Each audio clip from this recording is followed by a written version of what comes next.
This tutorial assumes that you have understood variables, data types, and that MATLAB and script files are no longer unfamiliar. To format an output simply means that omitting the semicolon is no longer acceptable.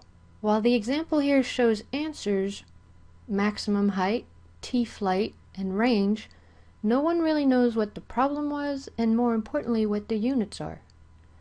So the global picture of the tutorial here is to end up with a more presentable and finished look, such as this one. It is now clear that it was a projectile analysis, that the givens were 10, 36, and 100, and that the results are specific to that projectile. The tutorial is based on a physics problem of a projectile. Knowing the initial conditions, calculate the highest point of a trajectory as well as the range and time traveled by a projectile, and we are told to use metrics. Step 1 is the given, step 2 is the diagram. We have the initial velocity, that's a known initial condition, as well as the initial height and the angle. We are to find the range, the height, and the time of flight. Step 3 and 4. Project the initial velocity vector upon the x and y axis. And after solving the equation of motion, this is just physics, we have three equations for our three unknowns: the maximum height, the time of flight, as well as the range.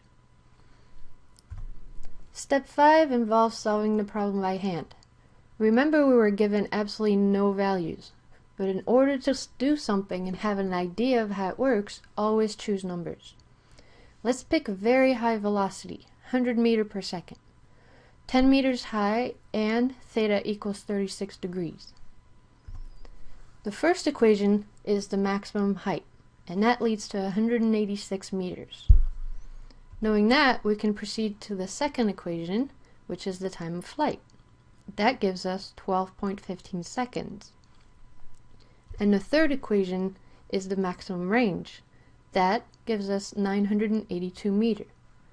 Now to verify, think about it. It's a really fast projectile, 100 meters per second, and 36 degrees is very low.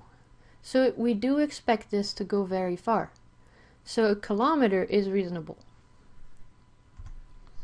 Always make sure you have the answers very clearly marked: 186, 12, and 982.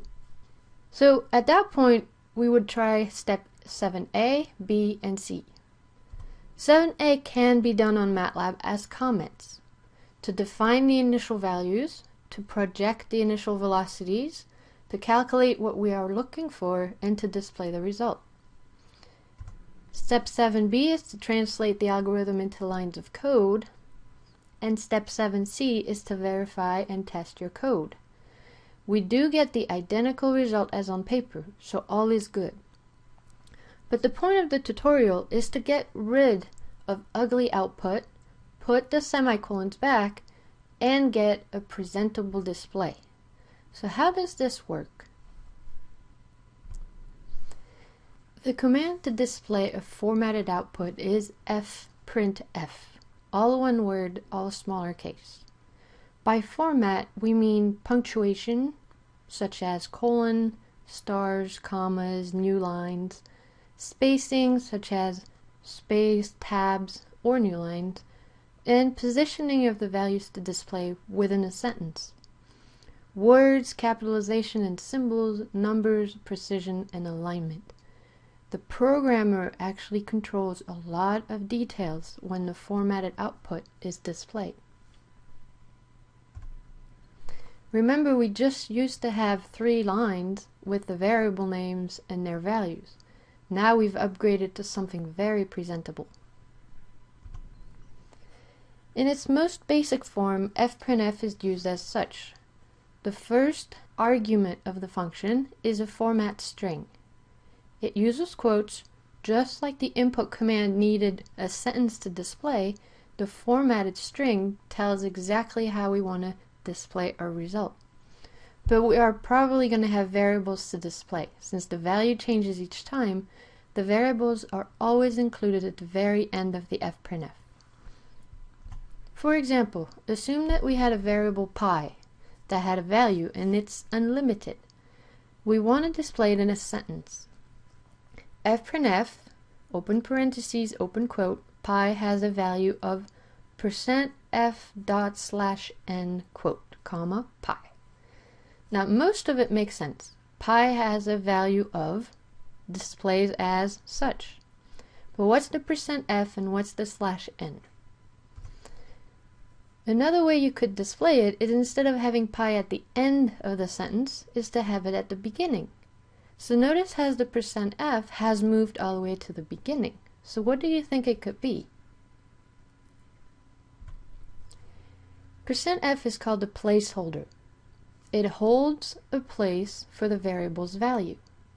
So instead of telling MATLAB to display the 3, the point, the 1, the 4, the 1, the 5, and the 9, we tell MATLAB to hold a place for a value that will be displayed.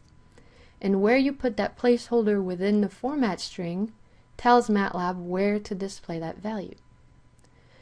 There are 4 most common placeholders used in this class. %f is for floating values, decimals. %d is for integers. %s and %c are linked with characters. Now %f has 6 decimals by default. The /n is an escape sequence.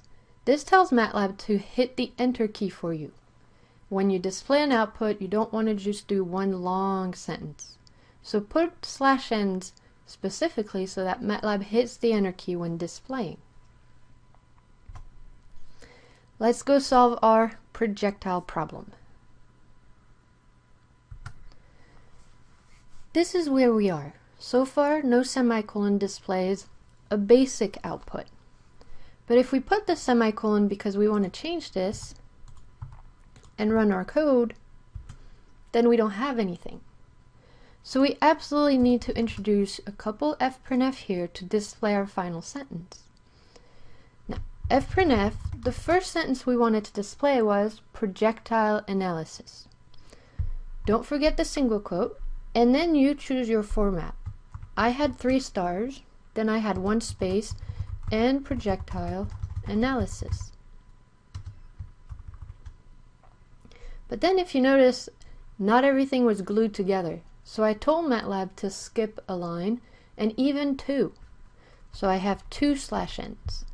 This remains within the single quote, not afterwards. I can choose to put a semicolon or not.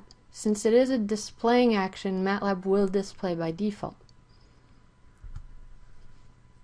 So by running this, I have a first idea of how it works. There is absolutely no variables in this one, since we're not displaying values. The next one was to display the givens. Same pattern, single quote, your givens where, and then here was the first given. The very first value was the original height, but we cannot write the variable name here, otherwise it would display as ORIG_height. We need to hold a place, and since the original height can be a decimal, the according placeholder is %f. And now you can introduce units. Let's try to see if this one works. So we need to close the format string with a single quote and indicate our variable name. Now the original height, I like to copy paste so I don't mess up writing the name. A simple misspelling will make the code crash. So copy pasting is really nice. So let's run the code. Your givens were 10 meters. Now if I change my original height, let's make it 20. MATLAB automatically updates to 20 meters. So everything happens according to your inputs. Now this is the most basic format, a format string and a single variable. However, we would like to display not only the original height, but the angle and the velocity. So remember the PowerPoint said list of variables.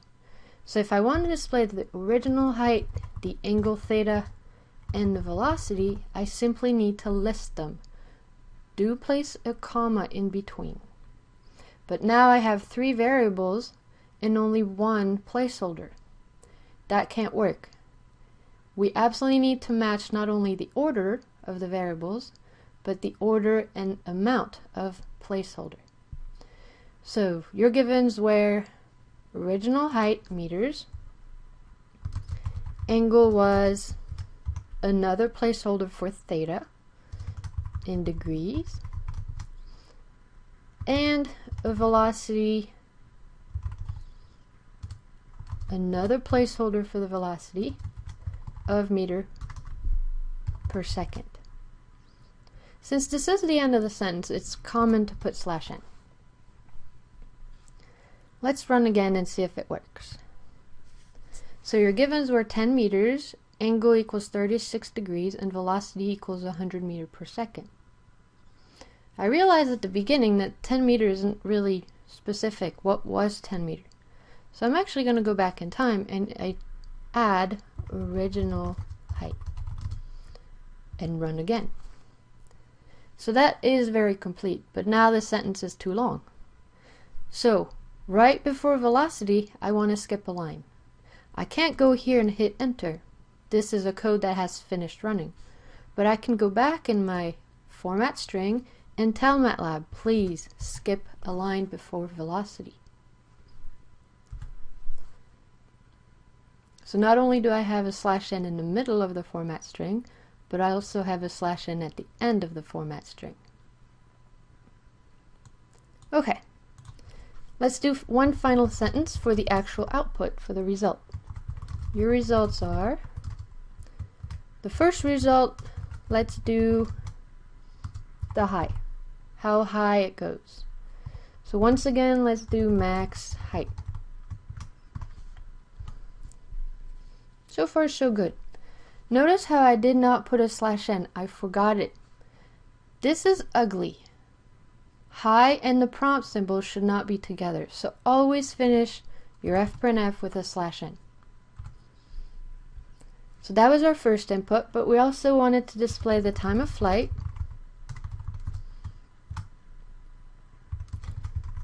seconds. The sentence is getting just about as long as the one above, so I know I'm going to need a /n. Range of %f meters. /n. Don't worry, those habits will come to you. /n at the end of an fprintf is very common. Now I have 1, 2, 3 placeholders, but if you look, I only have one variable. Let's see what it does. MATLAB doesn't know what to do. We told MATLAB to hold a placeholder, for a value after the word flight. Well, it did. But then MATLAB didn't have a variable to use, so MATLAB stopped. Always match the order and the number of placeholders. Our first placeholder is for the height. Our second placeholder is for the time of flight. So my second variable should be time of flight. So I'm going to go copy paste it. Comma, time of flight, and the last one is for the range. Run again. We're almost there. Your results are 186, 12, and 983. The values are correct, so that's a good start. But the commas are really badly placed. So maybe the /n's are not placed right. Let's get rid of this one. There you go. And it completes the fprintf. So the key point is that to format an output, you will need the command fprintf. There's a lot of commands out there that can display an output, but fprintf is absolutely the most powerful one. The number of placeholders must match the number of variables listed. Remember, when we forgot to put enough variables, MATLAB just stopped.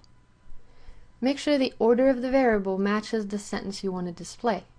A simple swap of variable at the end won't make MATLAB stop, but it'll kind of make a funny sentence. As far as vocabulary, there was only one, placeholders. You should know all of them, although we have only used the %f at this time. F is for float, and as you notice, there were 6 decimal places. D is for a whole number, C and S are reserved for characters.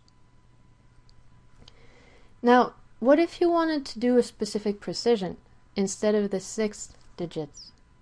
Or what if you wanted a space and tab? That's the next tutorial.